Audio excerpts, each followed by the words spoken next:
Welcome back to Lift You Up Inspiring Health Stories. I'm your host, Tamika Bickham. I'm also the founder and chief storyteller of TB Media Group. But for the purpose of this podcast, I am your health and wellness matchmaker. Now, before I introduce you to today's guest, you know what I'm going to ask you to do. Hit that subscribe button right there on YouTube and connect with me on LinkedIn. That way you'll get all the updates about future episodes. Now, on this episode of Lift You Up, you're going to meet Jeff Rocker. He is a licensed mental health counselor and also the founder of a nonprofit called How We See It. He's working hard to break down the stigma associated with mental health. Our physical, mental, and emotional health is not just a want. It is a need for happy lives and prosperous businesses. Lift You Up is the podcast where we share inspiring health stories from business owners who are fulfilling their purpose to live their healthiest lives and helping you do the same. From former TV reporter to marketing entrepreneur and content creator, I care about sharing stories that matter and stories that connect us. I'm your host, Tamika Bickham, your health and wellness matchmaker. Today, I am so excited to be joined by Jeff Rocker, who is the CEO and founder of How We See It, Inc., and also a licensed mental health counselor. Welcome to the show. Thank you for having me. I appreciate it. Thank you. Well, first, before we dive in, because we have a lot to cover today, and I'm really excited to talk to you about several topics. But first, tell us a little bit about your story and who you are, what you do. Right. So how did I get to this point in my life? So I was born and raised in Miami, Florida, in the great city of North Miami Beach. And one thing I learned about when I was growing up is that there was a lot of gang violence, there was drugs, there was a lot of people who were doing illegal activities. Now, one thing I learned is that everybody knew a street pharmacist, nobody knew a therapist. And that really impacted our community because we can't talk about it, we find negative ways to lash out. And that's how a lot of my people that I knew, friends and family, were impacted. Now, fast forward a little bit more. Now, for me, like most inner city kids, we love basketball or sports, better yet. So for me, I always had dreams about going to the NBA. Now, here I am in ninth grade, playing high school ball, doing what I'm supposed to be doing. I got myself to a little trouble where ultimately I got kicked off the basketball team. Now, you could imagine inner city kid who their dreams has always been to go to the NBA because going to the NBA league is a lot closer vision than being an actual doctor. So when that happened, went to straight depression, and I really lost myself during that time frame in my life. It took a school counselor to help me get back on track. And at that point, I realized I need to be in this environment, this career field to help other people who look like me, talk like me, to get over their issues. And that's my story. Awesome. So, well, and thank you for sharing that, by the way. Yeah, of course. No problem. What happened? You said you kind of fell into depression. Can you kind of explain what that was like and what you were feeling and going through at the time? Yeah. So when I went into a state of depression, there was a high level of sadness. You know, I was at a point where I didn't want to get out of bed. Of course, I was missing a lot of days in school, and by the way, I'm Haitian. So when I'm talking to my parents about this, they didn't even know how to react to it. Their first response is, you'll figure it out, or man up, or get over this. You got this. But really, when you get a state of depression, it's more than just those few words that'll get you over the hump. You really have to get help to get over it. You actually have to share these feelings, share these emotions, share these thoughts to get over the hump because it's hard. And for people who've been through depression, know that it takes a while. It's a process. It's not something that you can fix overnight. Mm-hmm. And had anybody in your family, because like you said, when you were going through this, your parents' reaction was kind of like, man up, you'll be okay, you'll get through this. Had you been exposed to the idea of working with a counselor or a therapist before?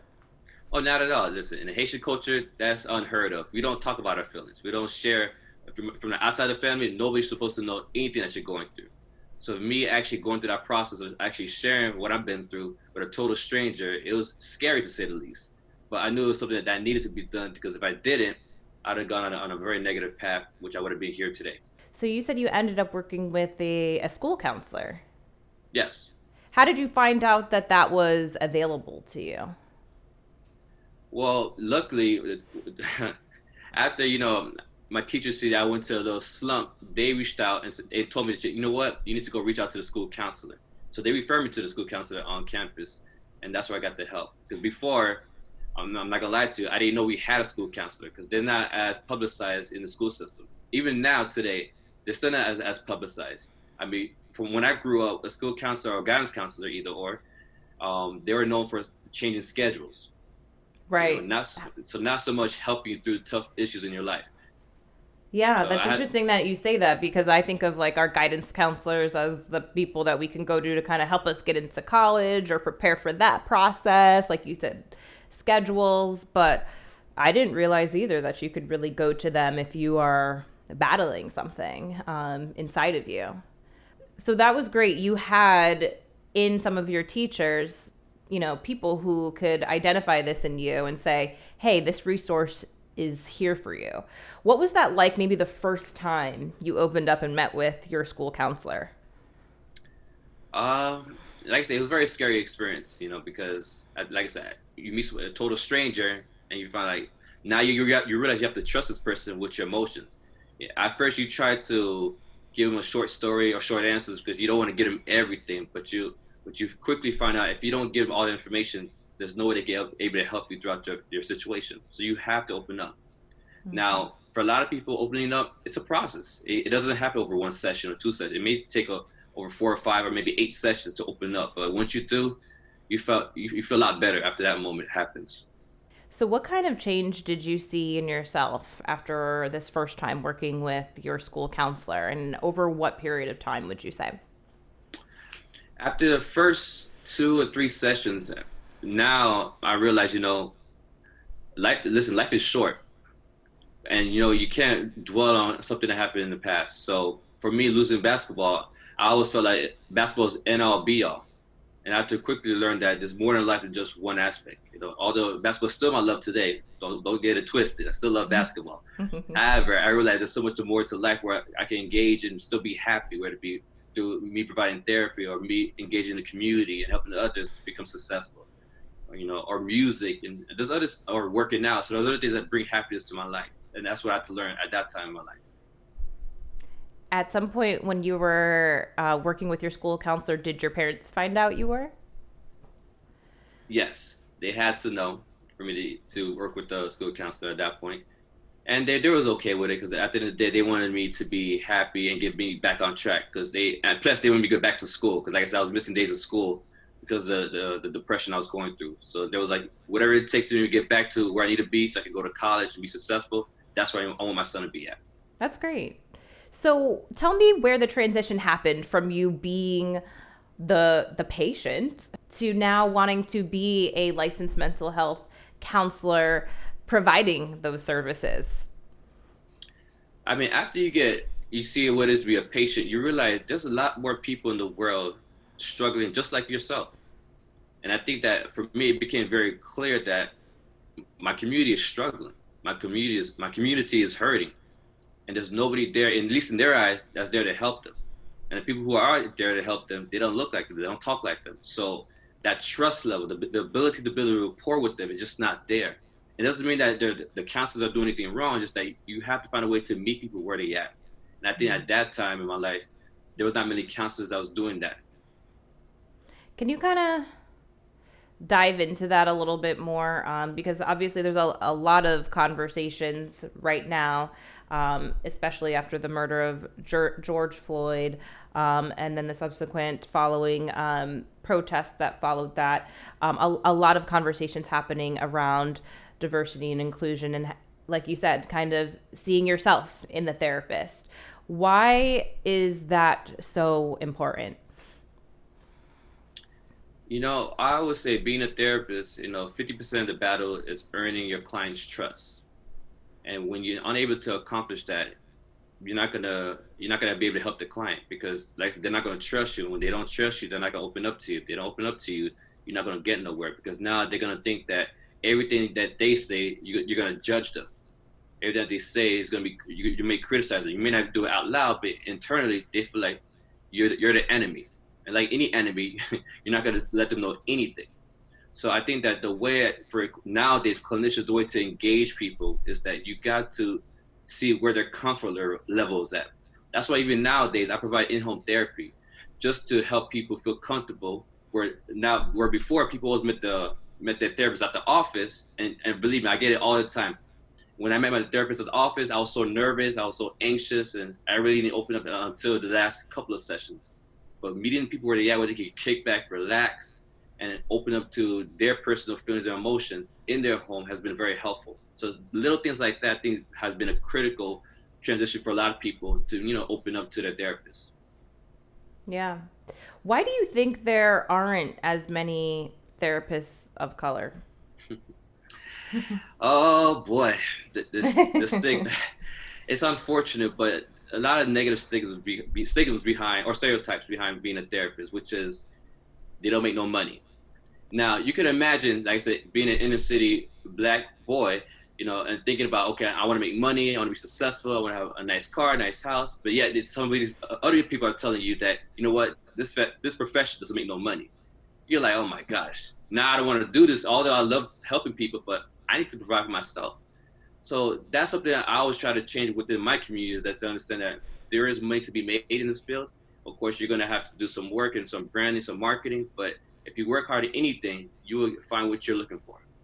Right. So I think that's one of the stigmas that we have to battle as therapists. Mm-hmm. And do you think another is kind of going back to what you said about your own parents and kind of saying, hey, man up, not really having that initial switch in their minds that therapy was a good option, and it's kind of a stigma within the Black community. Would you think that's part of it?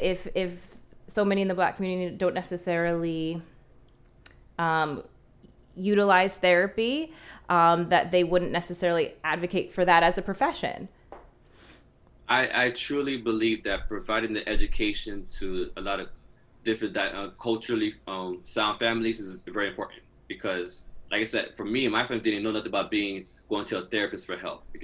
We knew about going to a priest or a pastor or even a witch doctor to some degree, but we would never go to a therapist. It was unheard of. So providing that education to nowadays would be very important, and to also let them know that there are therapists who talk like them. So being culturally competent, I think, is very key. Speaking their language, whether it be Spanish or Creole or French and so forth, I think that's key as well. Yeah, absolutely. So kind of walk me through to where you are now. I know you're a licensed mental health counselor, but Yes. also the founder and CEO of a nonprofit. I want you to tell us a little bit more about that, because it sounds like your story was really the driving force behind founding this nonprofit. Well, I always say that for all business owners, you want to have your business represent who you are as an individual. So I wanted to create an organization that's very, outspoken and very diversified in that sense. So for me, I decided to incorporate music in a way I engage a lot of young adults in the community, because for me, music was very important. Listen to people like Tupac and Biggie who told their stories through music. It was kind of like a teacher teaching a class through music. But people don't look at it that way at the time in the past. But now, to bring music in the front to everything that's going on in society, I think is very important. So that's why I created something called hip hop therapy, where we provide, of course, mental health awareness to people in the community through the use of hip hop. So hip hop therapy, how does that work? Is that the same as how we see it Inc. or different? Yes. Okay. Yes. Mm-hmm. Okay. So it's one of the services that we provide in the community to teach young adults about what mental health looks like and how to overcome them. Okay. Now, how are you finding these young adults? Is it through the schools, or how are you working with them? Yeah, so most of our services are usually through the schools and universities, high schools and universities at this time. And why is that so important to kind of provide this hip hop therapy to youth? I always say the way to make change is to show that change is going on as we speak. So showing them that therapy looks very different than what they're known, whether it be from TV or movies, I think that's the key to allow more people to receive mental health services. So, because every time in the beginning, when I told somebody I do hip hop therapy, like, what's that? That sounds pretty cool. Without know nothing about it. The name itself sell it. the program itself, because they're like, that's therapy, because they're so used to me a therapist in the movies, of course. It's so older male, maybe a female, with glasses on, with a notebook and taking notes down. Which is, I mean, by all means, there are people who still do that, but that's Absolutely. not the way I provide therapy. That's not, for the people I work with, that's not the way they receive help for therapy. So that's not the way I'm gonna approach therapy. And Right. you have to be able to show them that there's different ways to engage in those therapeutic approaches. And kind of walk through what some of those different ways are, and how you make the youth that you work with feel comfortable in a therapy setting that is not your typical, okay, older person with glasses sitting here with a notebook taking notes. You know, I would say you must get to know what the youth want. And what I realized, music is the key. I say music's transcended through all cultures and age groups. So I realize nowadays, It's the international kids, language. It is. So you have to engage in the hip hop culture, because that's where the youth is at. And that's been my way of connecting with kids. But also just like I said, basic things. If you know a kid is an athlete, talk about sports. If someone loves TV shows, reality shows, find a way to connect with them. But like I said, meet them where they're at. Get to know your client, get to know what their likes are, and engage them that way, because that's the way they're going to learn. If they're not engaged, they're not going to learn anything. 2020 has definitely been a crazy year, right? Yes. But I'd be interested in getting your thoughts from the mental health perspective, as a licensed counselor, as far as how you think, one, we could talk, COVID-19 and the stay-at-home orders to now social distancing and all that's impacted, our lives on a daily basis there. How you think that's impacting us as a whole, as people? I think that right now, if not all, most people, their stress levels is at an all-time high than normal. With the COVID, with the protests, everything that's going on in the world right now, where before you were able to manage and get through certain things, now it's like, okay, it's times 10.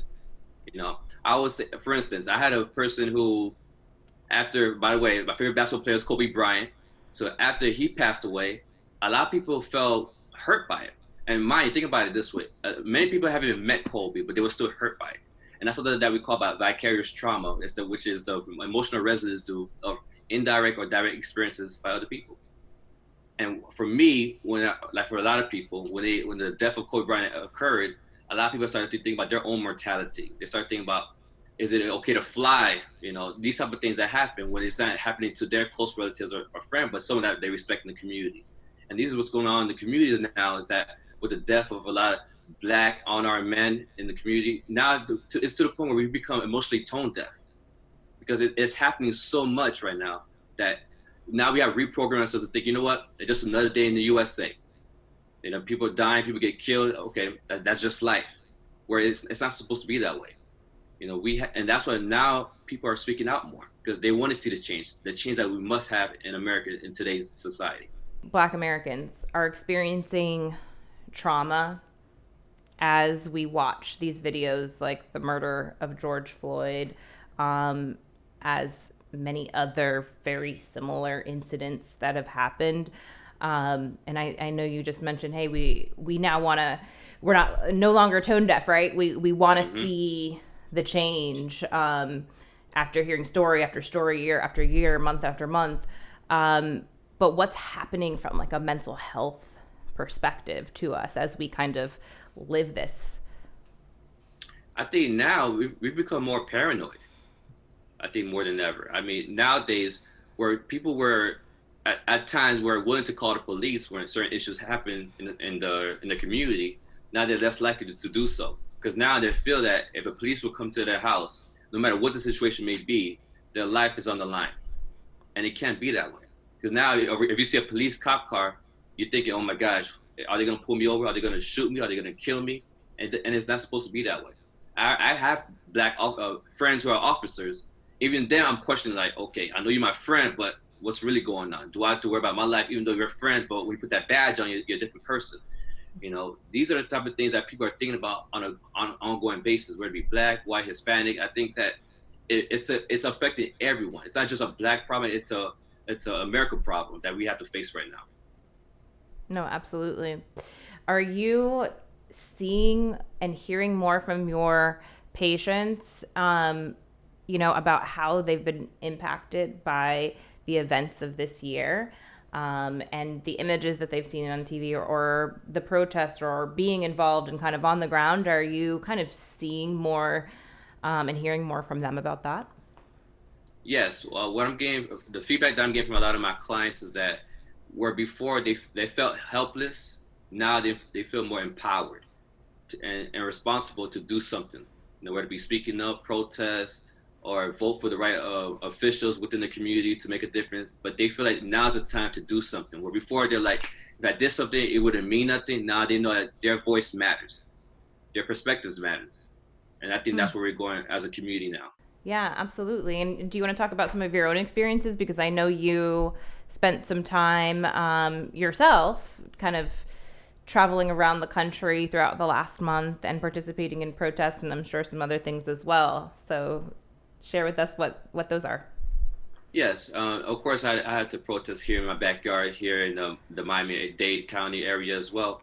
But I think that being present, letting people know that no matter what socioeconomic status that you're in, rich, poor, black, white, just being present and of course voicing your pain, your suffering, your opinions about what's going on in the world, it matters. Like I said before, where people thought that their voice doesn't matter, it matters. That's why I created an organization called How We See It, because our voice matters, our perspective matters, and those things are what people need to hear to make a difference. If you don't advertise the other side of the voices in the community, how are you gonna expect change? Before, all you heard was the voices of certain professionals, CNN, but now people in the community that are right next door to you, you're seeing them on TV, you're seeing the voice, you're hearing the voices, and that's where how change is applying right now, to the point where even the NFL, they changed the name of one of the NFL teams to watch the Redskins to now I think they're about to change it by tomorrow to a different name because of people voiced their opinions about how that name was hurtful to that group of people. We have a lot of uncertainty ahead the rest of this year, probably looking into next year. And I know that creates anxiety for people around, like we said, a variety of just things that are happening in our world right now. Are there any tips that you can give people to kind of manage the uncertainty in their lives right now? I would say contact your support system. I think many times we try to do things on our own, and I think that's what it leads to our failure, because it's human nature that everything in life we can't do by ourselves. We need each other, whether it be family, friends, co-workers, whoever that you feel comfortable with. Use each other to survive. And I think right now that's what it's going to take to survive. It's like we're going to need each other to move forward through this year, which has been a very, very tough year to say the least. But it's just halfway through. It's still another 5 months to go for the year's over. So we have to be positive. We have to be active and understand that we just have to learn to adapt to these tough times in our lives. Of course, meditation works, working out works, but finding things that makes you still happy to engage moving forward, because you just can't stay home and do nothing. And I think that's where some people are heading towards, is that I know a lot of people can't go outside right now. I understand, but that doesn't mean that you can't do nothing. I would say plan for your success, plan for your future. There's always something you could be doing right now. Mm-hmm. I like that. Any ideas as far as if someone's like, well, I feel like all I can do is just sit at home and do nothing. But like you said, meditation, working out, those are two really good options that I can personally say definitely relieve stress and help with some of those anxiety levels. Is there anything else? I would say come up with your $1 million plan. Because, $1 million plan is not something that you can think of overnight. It's going to take time and a lot of work and research and so forth. But believe me, there's always something you could do, because the whole goal is that you want to make sure that you put yourself in the right positions than you were yesterday or last week or a month ago. So to do so, you got to put some time into yourself, into your family. And we didn't even talk about family, because right now, I saw the statistics. There's a lot of domestic violence cases going up since the COVID-19 happened in America. Why? Because now people are forced to deal with issues that they never had to deal with before. When you went to work, that was your distractions from you dealing with your spouse. But now, when they say now you're unemployed, or they cut down the hours, or they furlough some of their employees, now you're forced to deal with those issues that you pushed to the side. So when I say there's things to work on, believe me, there's a lot of things that we could be working on right now. Right. And it sounds like a lot of that is really being honest with yourself and having conversations with yourself. Like, hey, listen, there are things to do and things to work on. Now, if someone says, hey, I'm not experiencing anxiety or depression as you may think of it, is there still a reason for somebody or a positive benefit for someone to schedule a visit with a mental health counselor? Almost definitely. I always say, you know what? 9 to 10 times people do a yearly checkup. Why? Because it's just what it is. It's checkup, physical. But they never want to do a mental checkup. Why is that? Because one thing you quickly learn is that mental health goes hand in hand with physical health. So if you're not mentally stable, you won't be physically stable as well, because mental health could cause physical issues. So there's nothing wrong with getting a regular checkup with a mental health professional, just to reassure that everything's going okay. I love that. Mental health goes hand in hand with physical health. Absolutely. It absolutely does. And I think it took me way too long in my life to learn that and realize that. So tell me, who's the right client for you? Listen, I'm open to all clients. I think any client who wants to better themselves and willing to put in the work, I'm the therapist for you. Because I think that I'm willing to work with people who want to work for themselves as well. I can't force you to do anything. I can't make your life better. We can make your life better. So it's like a dance, and I can't dance by myself, So I'm gonna need you to dance with me, or I dance with you to make your life better. Awesome. And if a parent maybe has, their child in the schools, how can they learn more about How We See It, Inc.? Yeah, so they can go on our website, which is howweseeit.org, or they can follow me on Instagram, AskJeff, AskJeff, or our Instagram business page, which is howwe_see it. Awesome. And we'll make sure to link to all of that below in the show notes. Is there anything else, Jeff, that I didn't ask you that you wanted to add? No, but, I just want to say for everybody out there, don't be afraid to get the help. Now this is 2020. You have celebrities, you have stars, rappers, singers who are all talking about mental health, and you're no different. Get the help. I don't care Haitian, Jamaican, culturally who you are. Doesn't matter. Just get checked up. Because I already talk about things now rather than, something happens later on in your life. Just today I saw something about Tamara Braxton attempted suicide. So believe me when I say mental health issues are going on all over. So don't be afraid to get the help, because I want you to be alive. I want you to be happy. I want you to be successful. So please get the help. Absolutely. I love that. And hey, 2020 is the year of breaking down walls, breaking down barriers, and opening up understanding. So I'm right there with you. Thank you so much. Of course, anytime. I hope you go ahead and connect with Jeff. Again, all of his information, his website, his Instagram is below in the show notes. And you know what I want you to do? Hit subscribe on YouTube. Connect with me on LinkedIn. That way you can get more notifications about future episodes of this podcast and we can stay connected. Let's have a conversation. Hey, maybe you'll share your story right here. So until next week, because I know I'm going to see you back, stay healthy, stay happy.